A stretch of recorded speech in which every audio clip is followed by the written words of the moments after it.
नमस्कार दोस्तों, मैं परमेश्वर कसरिया आप मन के लिए लेके आता हूँ डिजिटल सेवा हेल्प चैनल, जेमा आप मन ला सीएससी और ऑनलाइन सेवा से जुड़े हुए सब काम आप मन ला क्षेत्रीय भाषा में आसान तरीका ले बताया जाही। तो मैं बताए प्रयास करबो और हमारा मकसद है कि ग्रामीण और जो कम पढ़े लिखे लोगन मन आसानी से समझ सके। तो ये वीडियो मला जो चैनल में मैं डालने वाला हूँ, अपन लाइक करूँ, सब्सक्राइब करूँ और शेयर करना जन बोलो संगवारी हो।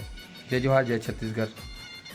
संगवारी हो, आज की वीडियो में हमन बताबो कि एग्री स्टेक आईडी में आधार से कैसे चेक करबो कि हमार पंजीयन होए कि नहीं होए। तो वो स्टेप सबसे पहले अपन ब्राउज़र में फार्मर रजिस्ट्री एग्रीटेक वाले वेबसाइट का अपना ओपन कर लेना है, खोल लेना है और चेक इनरोलमेंट वाले में जा करके आधार वाले ऑप्शन ला अपन चुन लेना है। यहाँ चुने के बाद अपन जोन किसान के बारे में जानना चाहते हो जानकारी, तो वो आधार नंबर ला यहाँ टाइप करके चेक में क्लिक करना है। यहाँ अपन पता चल जाए आसानी से कि यहाँ अगर रिप्रूव लिखे है तो हो चुके हैं कंप्लीट फॉर्म, और अगर रिप्रूव नहीं लिखे है तो अपना फार्मर स्टेक आईडी में अपना रजिस्ट्रेशन कराया पड़ी।